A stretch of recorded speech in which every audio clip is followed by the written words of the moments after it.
Hi everyone, कैसे हो आप सभी लोग। आई होप आप लोग अच्छे होंगे। मैं हूं राहुल जायसवाल एंड स्वागत करता हूं आप सभी का एक बार फिर हमारे यूट्यूब चैनल JR ट्यूटोरियल्स में।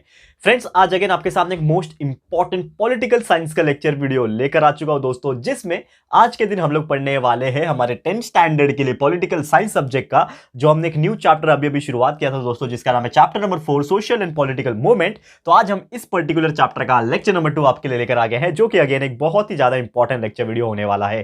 तो दोस्तों, आपको जस्ट मैं याद दिलाने की कोशिश करना चाहूंगा कि इसके पहले हमने चैप्टर की शुरुआत की थी और उसमें हमने क्या स्टडी किया था।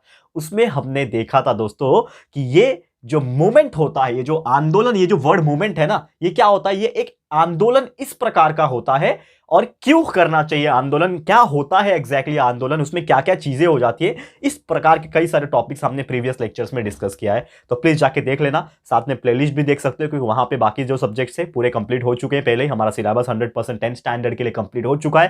दोबारा बोल रहा हूं दोस्तों, आप लोग का बोर्ड एग्जामिनेशन आ रहा है, पहले ही सिलेबस पूरा कंप्लीट हो चुका है। कुछ लोग दिखा में कमेंट कर रहे थे कि सर आपका सिलेबस पेंडिंग है, ये है वो है। मैं आपको बता दूं, पूरा साइंस कंप्लीट है, पूरा मैथ्स कंप्लीट है, इंग्लिश ग्रामर पूरा कंप्लीट है, हिस्ट्री ज्योग्राफी पॉलिटिकल साइंस ये भी अप्रॉक्सीमेटली 99% कंप्लीट है। एक आध दो चैप्टर बचे हुए हैं दोस्तों, वो मैं बना रहा हूं कंटिन्यूअसली, आपको 5-10 दिनों के अंदर कंप्लीट हो जाएंगे। तो आप लोगों को देर नहीं करना है, कंप्लीट कर देना अपना पढ़ाई को, ठीक है। और कुछ क्वेरीज रहेंगे, कुछ मुझे आप पूछना चाहते हो मैसेज पे, तो आप मुझे इंस्टाग्राम पे फॉलो कर सकते हो, लिंक आपको डिस्क्रिप्शन बॉक्स में मिल जाएगा, ठीक है। शुरुआत करते हैं। तो क्या पढ़ना है सबसे पहले आज, जैसे कि मैंने आपको बताया था प्रीवियस लेक्चर में कि आज हम लोग पढ़ेंगे कि ये जो मूवमेंट होते हैं वो बहुत सारे प्रकार के हमारे इंडिया में ऑलरेडी हुआ था। तो हमारे इंडिया में कुछ ऐसे मूवमेंट्स थे जो काफी ज्यादा इंपॉर्टेंट थे, ठीक है। तो इंपॉर्टेंट मूवमेंट्स ऑफ इंडिया, हमारे भारत देश में कौन कौन से ऐसे इंपॉर्टेंट मूवमेंट है, आंदोलन जो है वो रह चुके हैं और क्या क्या उससे बेनिफिट हुआ है। तो आज हम लोग दो मूवमेंट के बारे में बात करेंगे। पहला जो मूवमेंट है दोस्तों वो है ट्राइबल मूवमेंट। ट्राइबल मूवमेंट क्या होता है, नाम से ही पता चलना चाहिए, ट्राइबल, ठीक है। तो जैसे कि आप जानते हैं कि एक ट्राइबल लोग होते हैं, ठीक है, ट्राइबल पीपल, जैसे कि हम लोग एक कॉमन लैंग्वेज में उनको आदिवासी बोलते हैं, ठीक है ना। लेकिन जो चीज़ें हैं हम ऐसा बोलना तो नहीं चाहेंगे, बिकॉज ड्यू टू हमारा कॉन्स्टिट्यूशन के हिसाब से देखा जाए तो काफ़ी अच्छा बेनिफिट्स उनको दिया गया है और ये बहुत ज़रूरी भी था देना। तो लाइक आई एम ग्लैड कि बहुत अच्छा बेनिफिट उनको मिला। लेकिन एक टाइम था दोस्तों कि उनको ना बहुत सारे लोग जो है ना कंसीडर नहीं करते थे। एक वक्त ऐसा था हमारे हिस्टोरिकल बैकग्राउंड में, आप जब देखोगे तो ट्राइबल लोग जो अलग अलग ट्राइब से आते थे, ठीक है ना, इनको बहुत ज्यादा वैल्यू नहीं करते थे, उस प्रकार का इज्जत नहीं मिलता था, उनको पढ़ने का अधिकार नहीं होता था, उनको बाकी चीज करने का अधिकार नहीं होता था।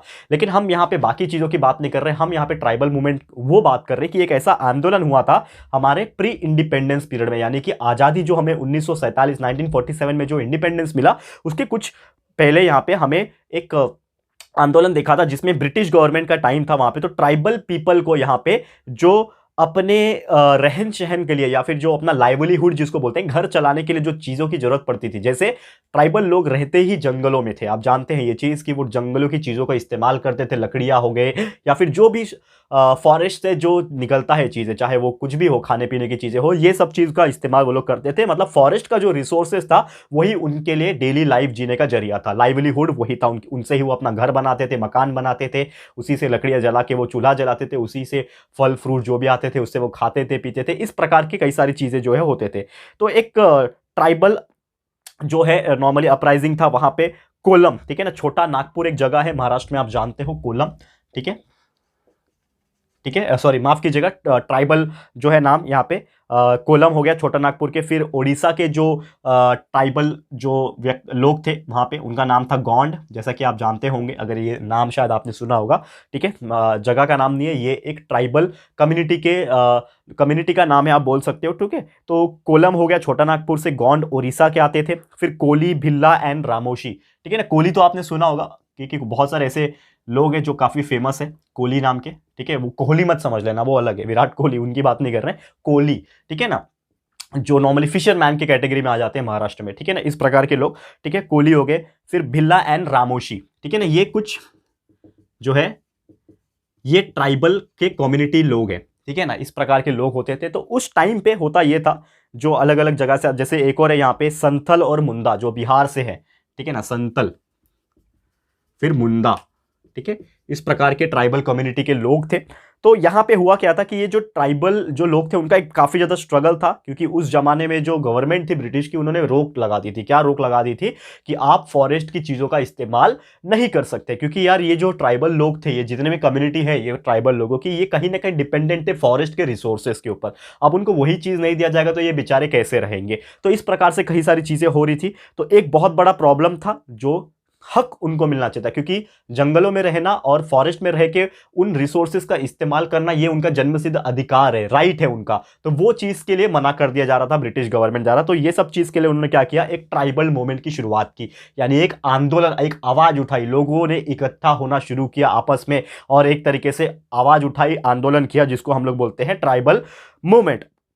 ठीक है, ट्राइबल आंदोलन जिसको हम लोग बोल सकते हैं। तो यहां पे होने ये लगा कि जो इनका मेन डिमांड था, ये जो ट्राइबल मूवमेंट का जो मेन डिमांड था वो ये था कि हमारा जो अधिकार है फॉरेस्ट के ऊपर वो हमें दे दिया जाए, हम फॉरेस्ट में जमीन को भी कल्टीवेट कर सके, हम फॉरेस्ट के रिसोर्सेज का भी इस्तेमाल अपने लिए कर सके, तो इस प्रकार का हमें हक दे दिया जाए। और नॉर्मली उन्होंने जब अपना आंदोलन करना शुरू किया यहाँ पे, तो उन्होंने बहुत ज़्यादा एक तरीके से मेहनत किया, उस चीज़ के लिए आवाज़ उठाई, आंदोलन किया। और साथ ही में उनका यह भी डिमांड था कि हमें जो है जो फॉरेस्ट के प्रोडक्ट्स होते हैं उसको कलेक्ट करने का और फॉरेस्ट की चीज़ों का यूज़ करने का भी दिया जाए। और इस प्रकार की आंदोलन जो है हुआ, और फॉरेस्ट लैंड को भी कल्टीवेट करने का परमिशन हमें राइट जो है वो दे दिया जाए। तो इस प्रकार के जो आंदोलन थे वो हुए थे, और इसी चीज को हम लोग क्या बोलते हैं दोस्तों, ट्राइबल मूवमेंट बोलते हैं। क्लियर है? तो उम्मीद करता हूं कि ये चीज आपको समझ में आ गया होगा। ज्यादा जानकारी के लिए आप लोग अपने इंटरनेट का सहारा ले सकते हो, लेकिन अकॉर्डिंग टू योर सिलेबस आपके इसमें इतना ही दिया हुआ है कि इस प्रकार से ये जो ट्राइबल मूवमेंट है ये हुआ था। ओके, अब चलते हैं हमारे दूसरे टाइप के आंदोलन की तरफ। ठीक है ना, आज हमें दो ही पढ़ना है, शॉर्ट लेक्चर रहेगा आज, टेंशन मत लेना। बाकी कंटिन्यूस हम रोज लेक्चर लेके आते हैं आपके लिए, तो चिंता करने की कोई बात नहीं है। ठीक है, तो पहला हो गया ट्राइबल मूवमेंट, ये आपको समझ में आ गया होगा। दूसरा जो मूवमेंट है ये भी बहुत ही अच्छा मूवमेंट माना जाता है, जिसका नाम है फार्मर्स मूवमेंट इंडिया में। तो आप जानते हैं कि फार्मर्स मूवमेंट यानी किसान आंदोलन। ठीक है, फार्मर्स का मूवमेंट, आंदोलन लिखने जा रहा था, मूवमेंट होता है, हिंदी में आंदोलन बोलते हैं, तो पेपर में आंदोलन लिख के मत आ जाना। ठीक है ना, तो फार्मर्स मूवमेंट बोलते हैं, किसान आंदोलन। अब आज भी कहीं ना कहीं ये किसान आंदोलन होता है, जैसा कि आप जानते भी होंगे। तो एक फार्मर आंदोलन क्यों करता है, कोई फार्मर आंदोलन क्यों करेगा? जब उसको अपने हक का चीजें ना मिले। तो उसी प्रकार यहाँ पे एक टाइम था, तो ये एक ब्रिटिश पीरियड का टाइम था, जिसमें जो फार्मर्स थे उन्होंने जो एंटी एग्रीकल्चर जो पॉलिसीज जो ब्रिटिश गवर्नमेंट ने, ब्रिटिश कॉलोनियल गवर्नमेंट जिसको हम लोग बोल सकते हैं, कॉलोनियल गवर्नमेंट ही थी वो। ठीक है, तो ब्रिटिश कॉलोनियल गवर्नमेंट ने ऐसे बहुत सारे rules and regulation and policies बनाए हुए थे एग्रीकल्चर को related, tax revenue system and ऐसे बहुत सारी चीजें हमने 8th स्टैंडर्ड में हिस्ट्री में पढ़ा हुआ है, मैंने आपको पढ़ाया है। जाके ज्यादा जानकारी के लिए आप 8th स्टैंडर्ड का हिस्ट्री जाके देख लेना, कुछ चैप्टर्स में मैंने आपको बताया हुआ है। उनका बहुत ही खतरनाक लैंड रेवेन्यू सिस्टम था, टैक्सेस इतने सारे थे कि बेचारा एक फार्मर जो होता था वो अनाज उगा के भी बेचारा गरीब रहता था और उसको खुद के खाने के वांदे हो जाते थे। तो इस प्रकार से कई सारी चीजें थे।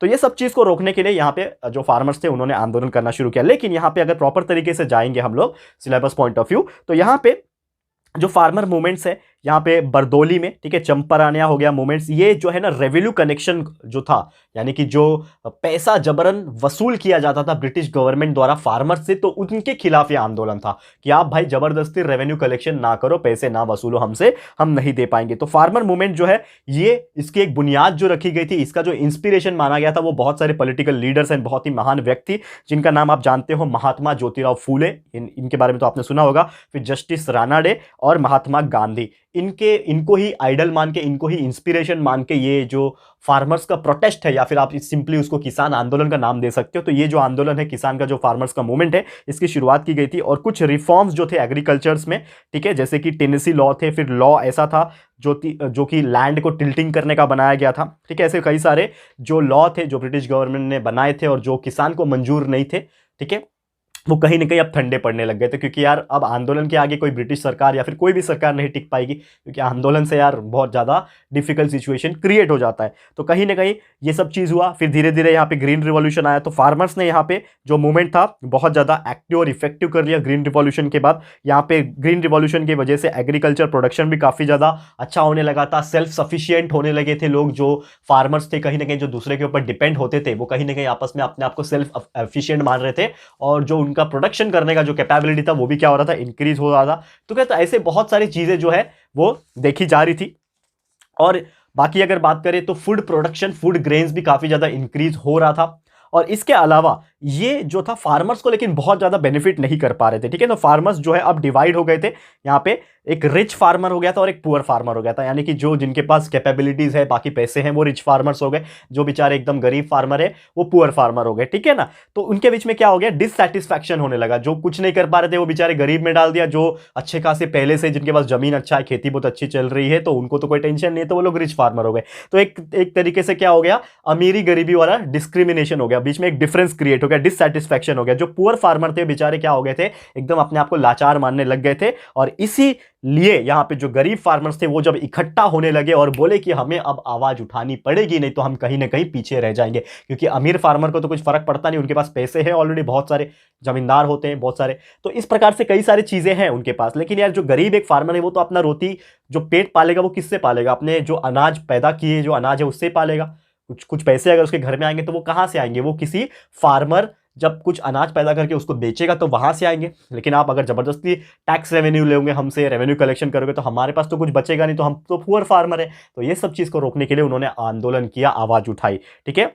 दो और साथ ही में एग्रीकल्चर के जो प्रोडक्ट्स होंगे, जो खेती के प्रोडक्ट्स होंगे, चावल गेहूं जो भी चीज़ है, उसका एक एप्रोप्रिएट प्राइस जो है निर्धारित किया जाए गवर्नमेंट द्वारा। इसके ऊपर साथ ही में इंडस्ट्रीज में इंप्लीमेंटेशन जो किया जाए इस प्रकार से किया जाए ताकि जो बाकी चीज़ें हैं वो अच्छी तरीके से मेंटेन हो सके। हमारा जो कर्ज है उसको माफ़ किया जाए, डेबिट रिलीफ जिसको बोलते हैं, ये प्रॉपर तरीके से किया जाए, ठीक है ना। अगर हमारा कुछ कर्ज है उसको कैंसिल कर दिया जाए, इस प्रकार से कई सारे नेशनल पॉलिसी लाया जाए एग्रीकल्चर के रिलेटेड। तो ये सब चीज़ जो है वो इस फार्मर मूवमेंट में जो है वो डिमांड किया जा रहा था। एंड साथ ही में शेतकरी संगठन बनाया गया, भारतीय किसान यूनियन बनाया गया, ऑल इंडिया किसान सभा बनाया गया। ये कुछ इंपॉर्टेंट ऑर्गेनाइजेशंस है, या फिर आप बोल सकते हो किसान के फार्मर्स के ऑर्गेनाइजेशन है, वो कहीं ना कहीं ये फार्मर मूवमेंट को सपोर्ट करते हैं। क्योंकि मैंने आपको पहले लेक्चर में बताया था कि कोई भी मूवमेंट करने के लिए एक ऑर्गेनाइजेशन का होना जरूरी है। जैसे अगर वर्कर्स लोग अपना एक आंदोलन करते हैं, ठीक है ना, जो जो लेबर्स होते हैं, जो वर्कर्स होते हैं ना, जो काम करते हैं, अगर वो अपना एक आंदोलन करेंगे तो उनके पीछे लेबर यूनियन या फिर लेबर का एक ऑर्गेनाइजेशन, वर्कर्स का एक ऑर्गेनाइजेशन होना जरूरी है। सेम उसी प्रकार फार्मर्स का मूवमेंट करने के लिए, फार्मर्स लोग का आंदोलन करने के लिए ऐसे बहुत सारे ऑर्गेनाइजेशन थे, जैसे कि शेतकरी संगठन हो गया, भारतीय किसान यूनियन हो गया, या फिर ऑल इंडिया किसान सभा हो गया। ये कुछ ऐसे ऑर्गेनाइजेशंस थे जिन्होंने इस फार्मर मूवमेंट को, फार्मर के आंदोलन को, किसान आंदोलन को सपोर्ट किया था, तब जाके ये सक्सेसफुल होता हुआ नजर आया था। क्लियर है दोस्तों? तो उम्मीद करता हूं कि ये चीज आपको समझ में आ गया होगा। अब इसके अलावा कई सारे ऐसे मूवमेंट हैं, जैसे कि अगर बात करें लेबर के मूवमेंट है, यानी जो वर्कर के मूवमेंट होते हैं, किस प्रकार के मूवमेंट हुए थे, कब हुए थे, कैसे हुए थे। फिर उसके अलावा अगर बात करें कुछ विमेंस ने भी अपनी आवाज उठाई थी, उनके भी आंदोलन हुए थे औरतों के। तो ये सब क्या मूवमेंट थे, और भी ऐसे कई सारी चीजें हैं दोस्तों हमें पढ़ना है, लेकिन इसको हम लोग आपके लिए लेकर आएंगे हमारे अगले लेक्चर में, यानी कि लेक्चर नंबर 3 में। तो आज का वीडियो मैं इसी के साथ समाप्त करना चाहूंगा। काफी छोटा वीडियो था लेकिन इफेक्टिव था दोस्तों, जिसमें हमने दो मोस्ट इंपॉर्टेंट चीज जो अक्सर एग्जाम में पूछने के चांसेस ज्यादा होते हैं ये हमने करा दिया। लेकिन लेक्चर नंबर 3 आपके लिए मैं लेके आऊंगा, इसके बाद का लेक्चर, जिसपे हम बाकी के जो मूवमेंट्स बचे हुए इस चैप्टर में वो फटाफट से कंप्लीट कराने की कोशिश करेंगे। और आपका चैप्टर ऑलमोस्ट जो है खत्म होने वाला है, आप लोग बस बने रहना। और सिलेबस तो ऑलमोस्ट 99% तक आ गए, 1% की बात है, फटाफट हो जाएगा। तो बस बने रहो हमारे साथ और अपना प्यार दिखाते रहना दोस्तों, ठीक है। तो इसी के साथ वीडियो समाप्त हो रहा है। उम्मीद करता हूं हर चीज क्लियर हो गया होगा। तो वीडियो आपको कैसा लगा है प्लीज हमें कमेंट करके अपनी राय और सजेशन जरूर से बताना।